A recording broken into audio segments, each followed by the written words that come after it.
Halo teman-teman, jumpa lagi bersama saya. Aku Wafa. Sini kita pertemuan minggu ke-7 Y2 Working with Database oleh Ahmad Zaki Hasan. Y2 atau Database Access Object.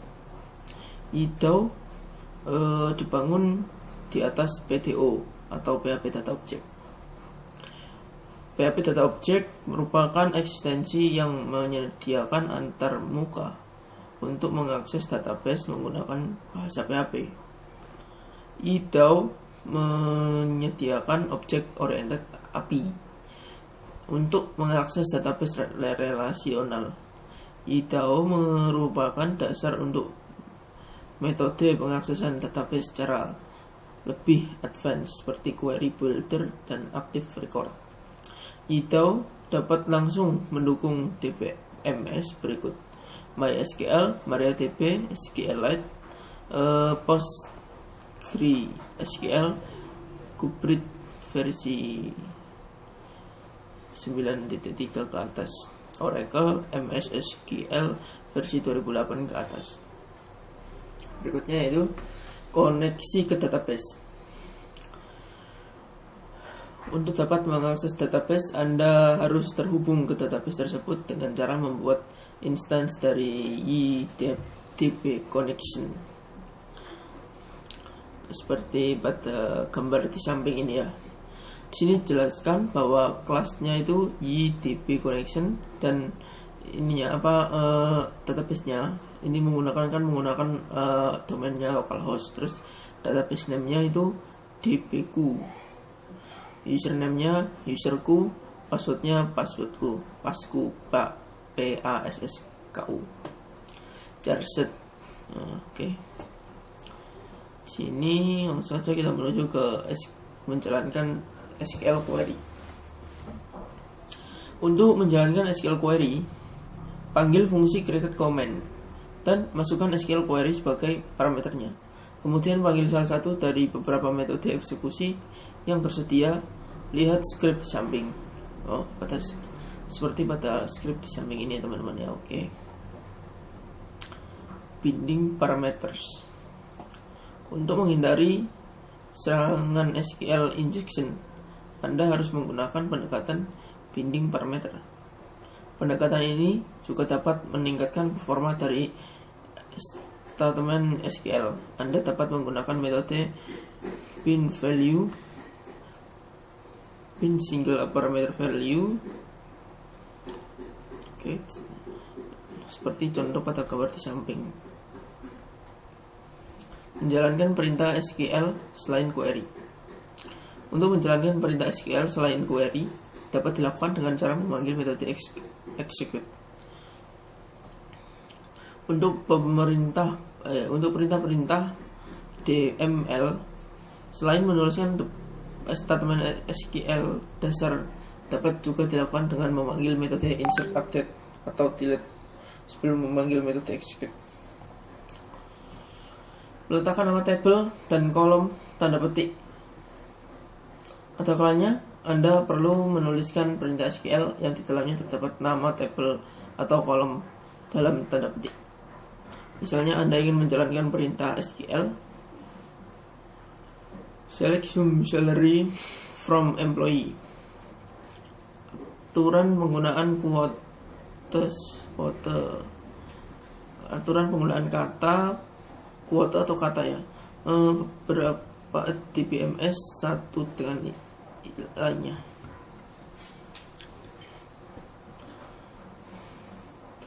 Dalam Y2 dapat menggunakan kuota nama kolom dalam double kurung kotak atau kurung siku, dan nama tabel dalam double kurung kurawal.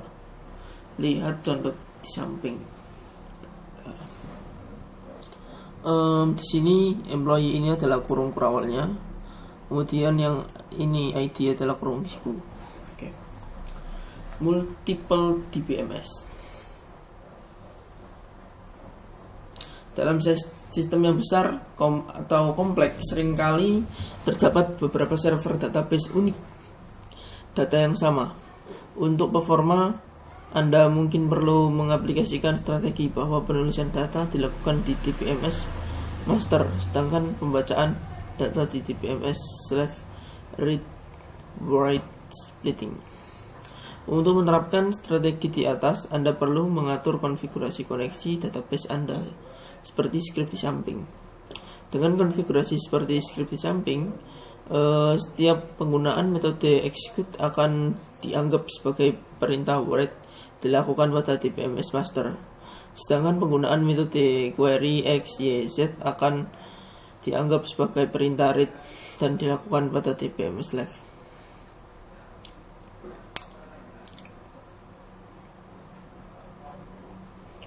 Bekerja dengan database skema. YDAW menyediakan metode lengkap untuk memanipulasi objek di dalam database.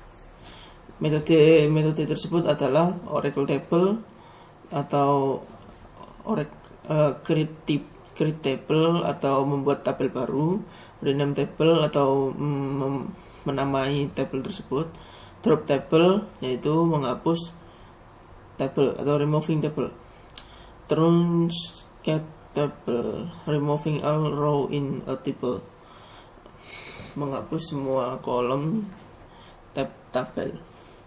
Add kolom, menambahkan kolom baru, rename kolom, menamai kolom tersebut, kemudian menghapus kolom, altering kolom, add primary key, seperti memberikan primary key kepada kolom tersebut. Oke, kita lanjutkan ke query builder. Query builder dibangun di atas YDAW. Dengan query builder memungkinkan Anda untuk membentuk statement SQL secara agnostik. Penggunaan query builder normalnya membutuhkan dua langkah. Satu, membuat objek IDB query yang mempresentasikan SQL query, menjalankan metode query misalnya al dari IDB query untuk mengambil data dari database.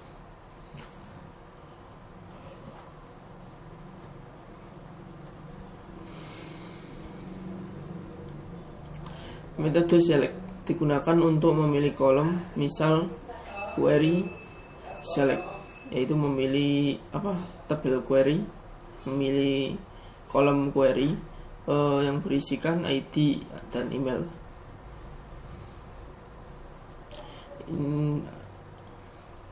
Ini adalah beberapa contoh-contohnya.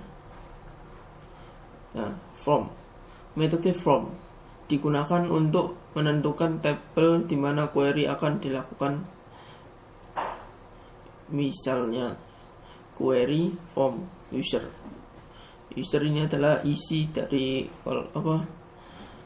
tabel tersebut. Seperti contoh-contoh yang lainnya di sini. Langsung saja where digunakan untuk menuliskan kondisi dari SQL query. Misal query where status. Ini adalah contoh-contohnya. And where dan or where. Metode and where dan or where digunakan untuk menambahkan kondisi dalam sebuah query. Misal status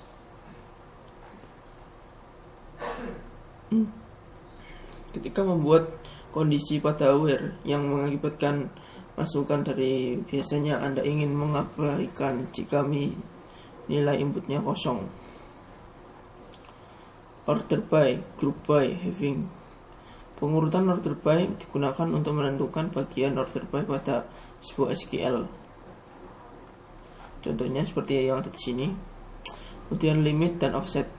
Limit dan offset digunakan untuk menentukan bagian limit yang offset pada sebuah SQL. Contoh query limit 10 ini kayak batasan gitu loh teman-teman.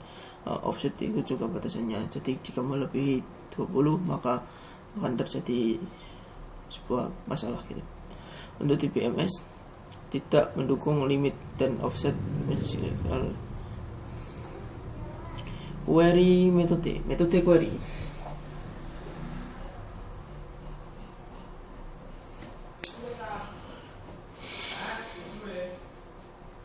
batch query.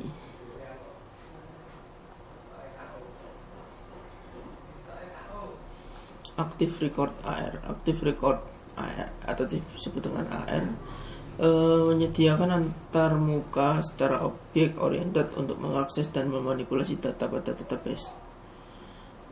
Sebuah kelas AR diasosiasikan, dihubungkan dengan sebuah tabel database. Sebuah instansi dari AR berkorespondensi dengan sebuah baris pada tabel tersebut.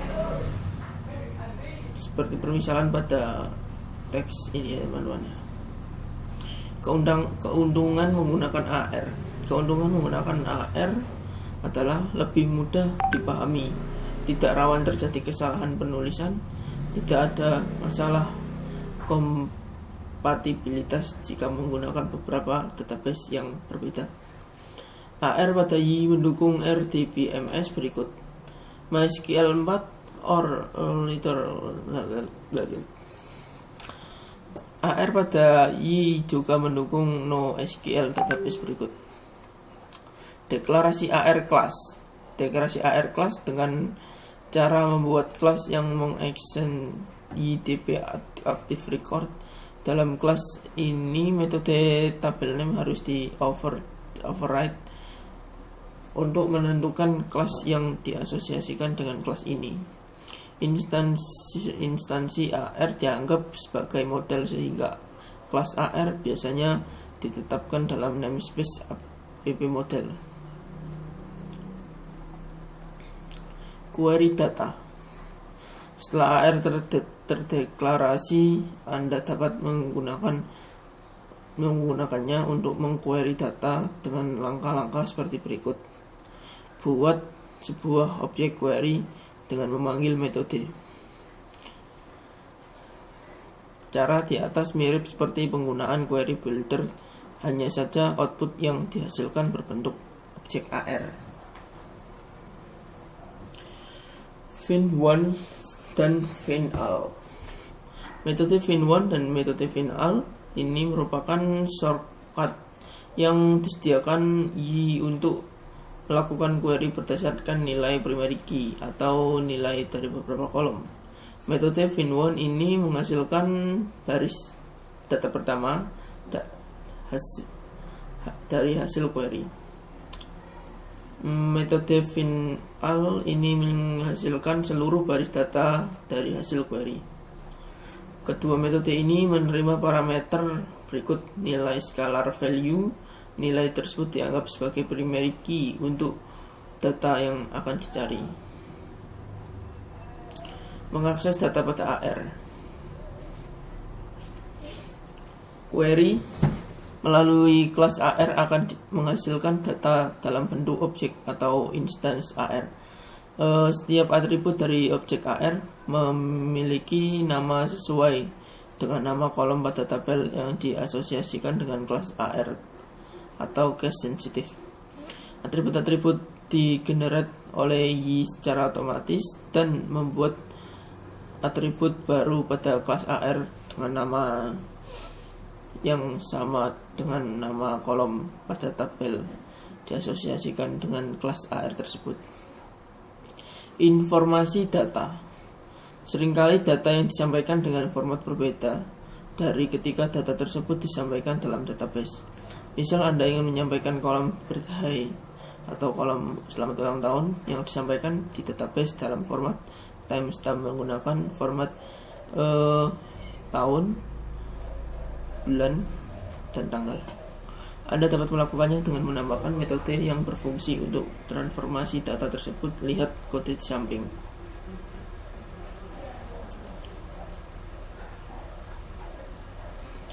Mengambil data dalam bentuk array. Mengambil data dalam bentuk objek AR sangat convenient, namun membutuhkan alokasi memori yang cukup besar. Untuk menghemat penggunaan memori, Anda dapat mengambil data dalam bentuk array dengan cara memanggil metode hashArray sebelum menjalankan metode query.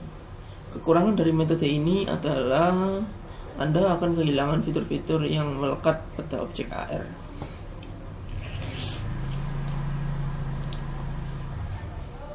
Mengambil data dalam batch. Anda dapat mengambil data per kelompok atau batch.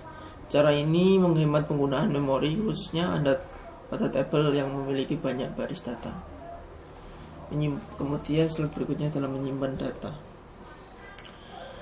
Dengan AR, Anda dapat dengan mudah menyimpan data ke dalam database. Siapkan instansi AR. Berikut nilai untuk atribut pada AR. Panggil metode YDP. Validasi data. Dirty atribut.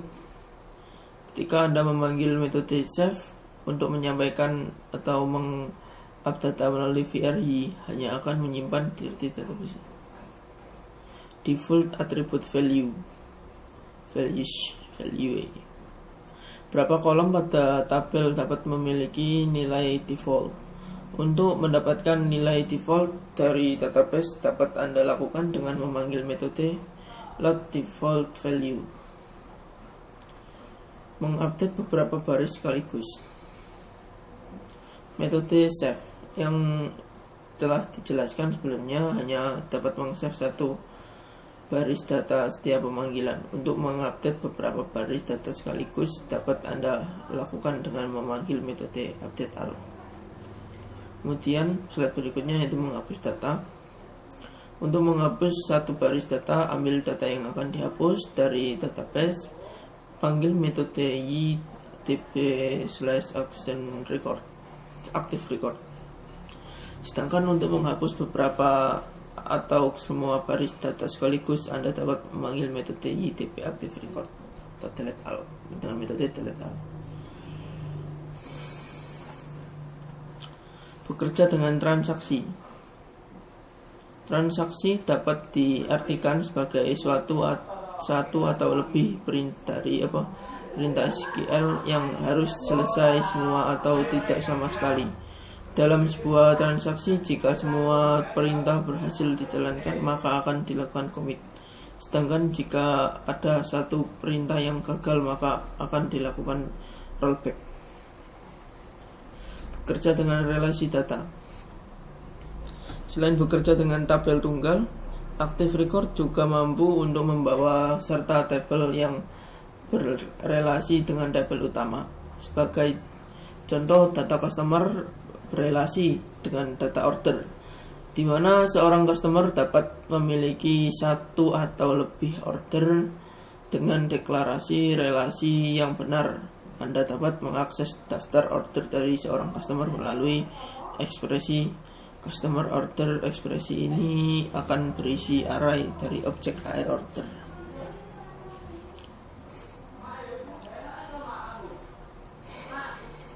Deklarasi relasi. Untuk bekerja dengan relasi menggunakan AR, Anda harus mendeklarasikan relasi di dalam kelas AR terlebih dahulu. Langkah deklarasinya sederhana, cukup dengan mendeklarasi metode relation untuk setiap tabel yang berrelasi dengan tabel dari AR. Setiap metode untuk relasi harus diberi nama dengan format getXYZ, di mana XYZ disebut sebagai nama relasi. Fungsi hasMany atau metode hasMany digunakan untuk mengakses relasi one to many, sedangkan fungsi hasOne digunakan untuk mengakses relasi one to one. Akses relasi data. Setelah mendeklarasikan sebuah relasi, Anda dapat mengakses relasi data melalui nama relasinya. Jika sebuah relasi dideklarasikan menggunakan fungsi hasMany, maka dia akan mengembalikan array dari objek array yang dideklarasikan. Sedangkan jika deklarasi relasi menggunakan fungsi hasOne atau one to one, maka akan mengembalikan sebuah objek AR. Kemudian relasi melalui junction table. Di dalam konseptual data modeling, kadang kita mendefinisikan relasi many to many. Misal relasi antar table order dan table item, di mana setiap order dapat berisi beberapa item dan satu item dapat berada dalam beberapa order. Pada kondisi ini dibutuhkan sebuah table relasi yang bisa disebut sebagai junction table. Relasi melalui junction table.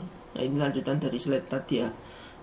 Cara penggunaan relasi yang dideklarasikan melalui junction table sama seperti, perhatikan contoh berikut.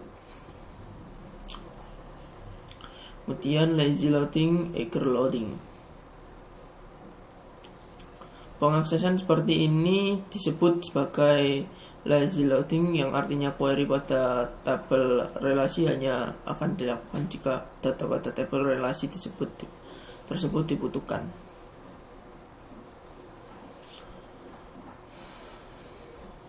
Migrasi. Y2 memiliki fitur yang sangat lengkap terkait database migrasi.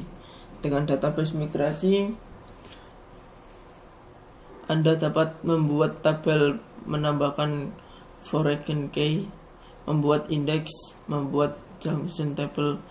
Gunakan perintah ymigrate generate untuk membuat file migrasi dasar. Anda dapat melengkapinya. Kemudian gunakan perintah ymigrate untuk menjalankan proses migrasi. Untuk fitur migrasi lebih lengkapnya dapat ditemukan pada dokumentasi. Oke, cukup sampai di sini saja percobaan dan minggu ke-7 working with database dari saya. Sampai jumpa di video berikutnya. Selamat siang.